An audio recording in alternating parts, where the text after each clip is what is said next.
نحمده ونصلی علی رسولہ الکریم اما بعد۔ آپ جانتے ہیں 5ویں پارے سے متعلق باتیں آپ کے سامنے گوش گزار ہو رہی ہے۔ اس میں یہ بات ہے کہ محرمات کے علاوہ آپ پر دوسری عورتیں بھی حلال ہیں، آپ ان سے نکاح کر سکتے ہیں اور مہر ادا کر سکتے ہیں۔ ان باتوں کو بعض لوگ متاع پر استدلال کرتے ہیں کہ متاع کا جواز ہے، ایسا نہیں ہے، بات غلط ہے۔ یہ اس وقت اس نوعیت سے عفت اور پاک دامنی کی وجہ سے وہ حکم ملا تھا، شہوت رانی کی وجہ سے نہیں ملا تھا۔ اس وجہ سے نبی پاک صلی اللہ علیہ وسلم نے کہا تا قیامت تک تم پر متاع کے بارے میں کہا کہ یہ چیز حلال نہیں ہے، آپ تا قیامت تک اس پر حرام ہے۔ اب کیا سمجھتے ہیں؟ کسی عورت سے فائدہ اٹھا لے اور کچھ پیسہ دے دے؟ اللہ تعالیٰ نے حقوق بتا دی اور نبی پاک صلی اللہ علیہ وسلم نے ان آیتوں کی اچھی سی تشریح فرما دی۔ آپ نے اپنے الفاظ مبارک میں کہا ہے کہ متاع آپ پر روز قیامت تک اب حلال نہیں۔ دوسری صورتوں سے اس کے حلال کے اور جواز کے طریقہ کار نہ لکھا لو اپنی سوچ سے۔ آگے ایک بات یہ بھی ہے کہ ایک یہودی اور ایک منافق دونوں آئے اور دونوں آ کے نبی پاک صلی اللہ علیہ وسلم کے پاس فیصلہ رکھے۔ آقا مدنی محمد عربی صلی اللہ علیہ وسلم نے یہودی سے متعلق فیصلہ دے دیا اور وہ صحیح تھا، اس کی جانب فیصلہ دے دیا۔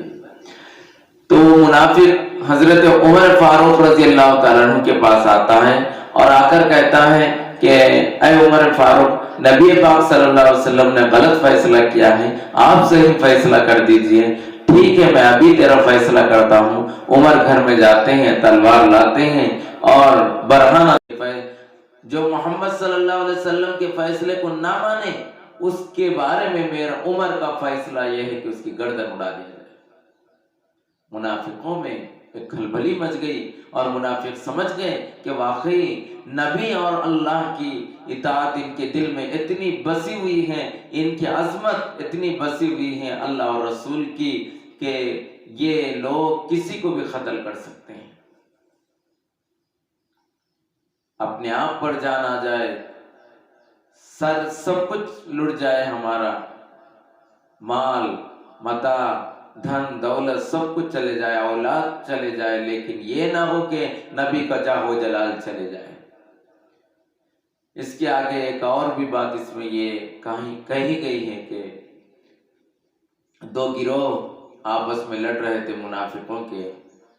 مسلمان کہہ رہے تھے کہ یہ ایک گروہ کو چھوڑ دیا جائے اور ایک گروہ کے بارے میں صلح کر لیا جائے، لیکن اللہ تعالیٰ نے کہا یہ منافقوں کی چال ہے، منافقوں کے قریب نہ جاؤ، ان کے دل میں نفاق ہے، ان دونوں کو چھوڑ دو، اور کہا کہ ان دونوں کو قتل کر دو اور جہاں پاؤ وہاں قتل کر دو، یہ کہا گیا۔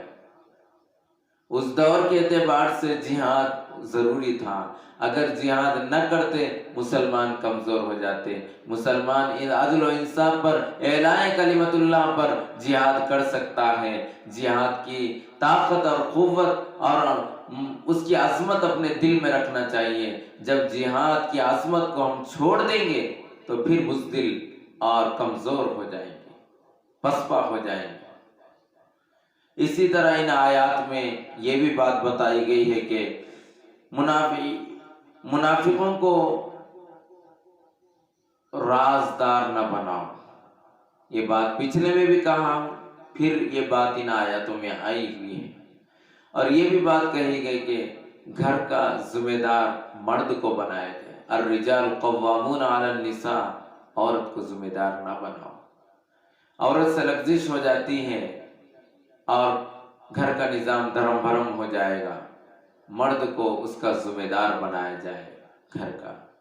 اور اس کے علاوہ ذمہ دار کا مطلب یہ نہیں کہ عورت کو باندھی بنا دیا جائے اور اس کو جو ہے اس پر ظلم کیا جائے۔ ذمہ دار عدل و انصاف اور مساوات قائم کیا جائے۔ اسی طرح سے ایک اور بات اس کے اندر یہ بتائی گئی، میاں بیوی میں اگر اختلاف ہو جائے تو صلح کر لے اور آپسی جھگڑوں کو